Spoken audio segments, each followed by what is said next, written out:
जय हिंद। आज हम पढ़ने वाले हैं कृत्रिम बुद्धिमत्ता, संभाव्यता और सरोकार पर आसान शब्दों में निबंध। तो आइए शुरू करते हैं। कृत्रिम बुद्धिमत्ता जिसने मशीनों को काबिल बनाया है और हमारी जिंदगी को आसान किया है। इतिहास और विकास में इंसानियत दिमाग में ऐसी अनोखी खोज की जिसमें भविष्य की दुनिया की ओर इशारा किया है। इस तकनीक का नाम है कृत्रिम बुद्धिमत्ता। कृत्रिम बुद्धिमत्ता कंप्यूटर विज्ञान की एक ऐसी शाखा है जिसमें मशीनों के अंदर सोचने, समझने और निर्णय लेने की क्षमता विकसित की जाती है। दरअसल इस तकनीक के माध्यम से मशीनों को इतना काबिल बनाया जाता है जिससे वह इंसानों की तरह सोच समझकर फैसला ले सके, साथ ही इंसान की मदद लिए बिना भी काम कर सके।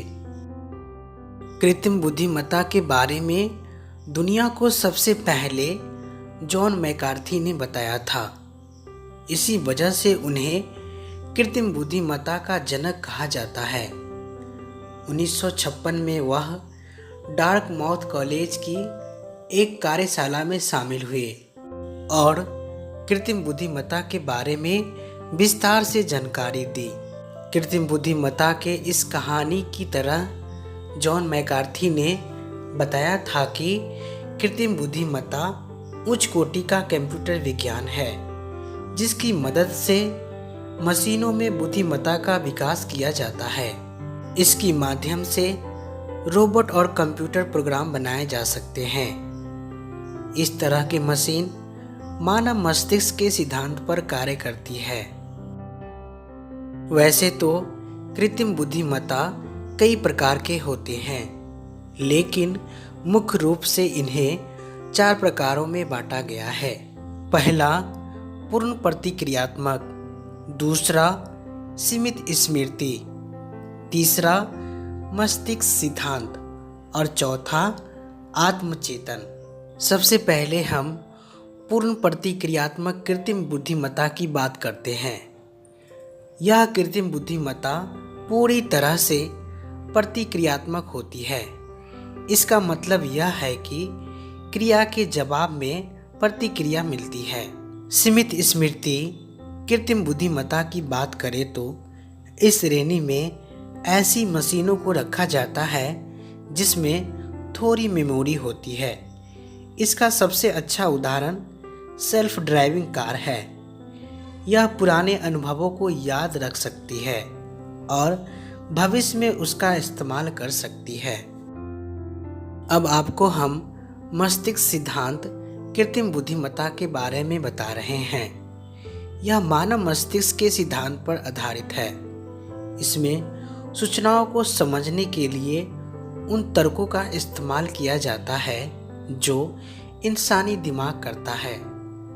मतलब कि यह इस तरह की मशीन इंसानों की तरह सोचने, समझने और सूचनाओं को भेजने में सक्षम होंगे। चौथी और आखिरी कृत्रिम बुद्धिमत्ता की बात करें तो आत्मचेतन वह कृत्रिम बुद्धिमत्ता है जो केवल काल्पनिक रूप से मौजूद है। आत्मचेतन कृत्रिम बुद्धिमत्ता मशीनों को चेतना की भावना देने जैसा है।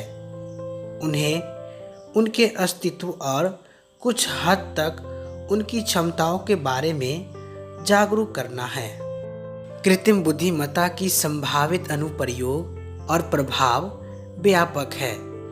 स्वास्थ्य सेवा में सुधार, बीमारियों के निदान और उपचार में मदद करने के लिए, स्वचालन और उत्पादन में वृद्धि, उद्योगों में कार्यों को स्वचालित करने और उत्पादकता बढ़ाने के लिए, शिक्षा में नवाचार, व्यक्तिगत शिक्षा और ऑनलाइन शिक्षा प्लेटफॉर्म में सुधार करने के लिए, सुरक्षा और निगरानी में सुधार, साइबर सुरक्षा और निगरानी प्रणालियों में सुधार करने के लिए, यातायात और परिवहन में सुधार, स्वायत्त वाहनों और यातायात प्रबंधन प्रणालियों में सुधार करने के लिए ग्राहक सेवा में सुधार, चैटबॉट और आभासी सहायकों के माध्यम से ग्राहक सेवा में सुधार करने के लिए, वित्तीय सेवाओं में सुधार, जोखिम प्रबंधन और वित्तीय विश्लेषण में सुधार करने के लिए, पर्यावरण संरक्षण में सुधार,